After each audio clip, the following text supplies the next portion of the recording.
ओम श्री परमात्मने नमः। वेदांत दर्शन दूसरा अध्याय चौथा पाद। इंद्रियों की उत्पत्ति भूतों से नहीं परमात्मा से ही होती है, इसका प्रतिपादन और श्रुतियों के विरोध का परिहार। इसके पूर्व तीसरे पाद में 5 भूतों तथा अंतःकरण की उत्पत्ति का प्रतिपादन किया गया और गौण रूप से जीवात्मा की उत्पत्ति भी बताई गई। साथ ही प्रसंगवश जीवात्मा के स्वरूप का भी विवेचन किया गया, किंतु वह इंद्रियों और प्राण की उत्पत्ति का प्रतिपादन नहीं हुआ। इसलिए उनकी उत्पत्ति का विचार पूर्वक प्रतिपादन करने के लिए तथा तद विषयक श्रुतियों में प्रतीत होने वाले विरोध का निराकरण करने के लिए चौथा पाद आरंभ किया जाता है। श्रुति में कहीं तो प्राण और इंद्रियों की उत्पत्ति स्पष्ट शब्दों में परमेश्वर से बताई है, कहीं अग्नि, जल और पृथ्वी से उनका उत्पन्न होना बताया गया है, तथा कहीं आकाश आदि के क्रम से जगत की उत्पत्ति का वर्णन है। वहां इन प्राण और इंद्रिय आदि का नाम तक नहीं आया है, और कहीं तत्वों की उत्पत्ति के पहले ही इनका होना माना है। इससे इनकी उत्पत्ति का निषेध प्रतीत होता है। इसलिए श्रुति वाक्यों में प्रतीत होने वाले विरोध का निराकरण करते हुए सूत्रकार कहते हैं, पहला सूत्र, उसी प्रकार प्राण शब्द वाच्य इंद्रियां भी परमेश्वर से ही उत्पन्न होती हैं। व्याख्या, जिस प्रकार आकाश आदि पांचों तत्व तथा अन्य सब परब्रह्म परमेश्वर से उत्पन्न होती हैं, उसी प्रकार समस्त इंद्रियां भी उसी परमेश्वर से उत्पन्न होती हैं, क्योंकि उन आकाश आदि की और इंद्रियों की उत्पत्ति में किसी प्रकार का भेद नहीं है। श्रुति स्पष्ट कहती है कि इस परब्रह्म परमेश्वर से ही प्राण, मन, समस्त इंद्रियां, आकाश, वायु, ज्योति, जल और सबको धारण करने वाली पृथ्वी उत्पन्न होती है। इस प्रकार इंद्रियों की उत्पत्ति का श्रुति में वर्णन होने से यही सिद्ध होता है कि इंद्रियां भी उस परमेश्वर से ही उत्पन्न होती हैं।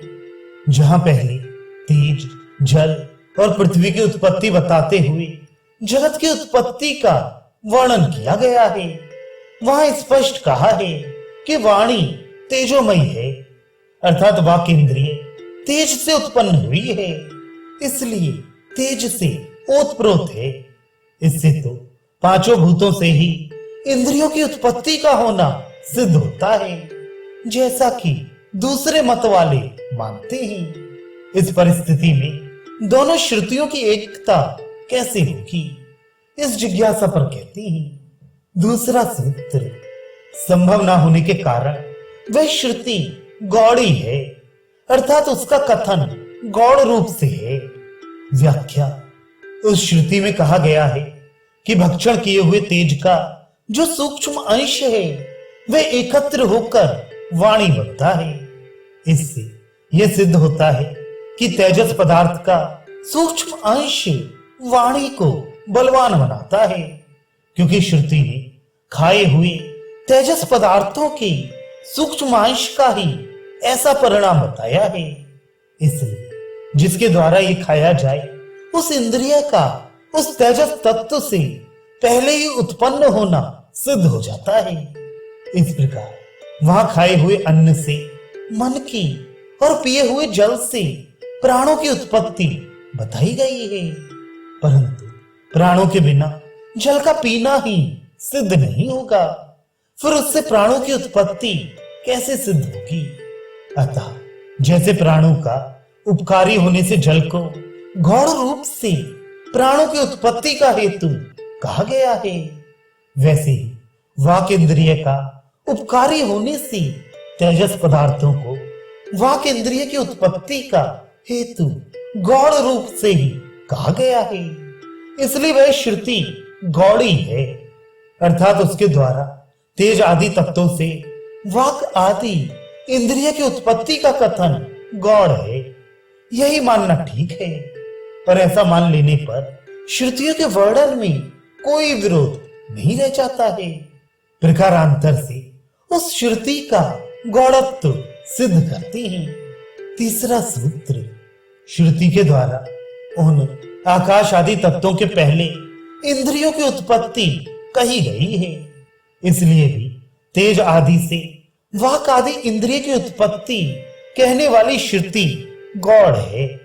व्याख्या, शतपथ ब्राह्मण में ऋषियों के नाम से इंद्रियों का 5 तत्वों की उत्पत्ति से पहले होना कहा गया है, तथा मुंडकोपनिषद में भी इंद्रियों की उत्पत्ति 5 भूतों से पहले बताई गई है।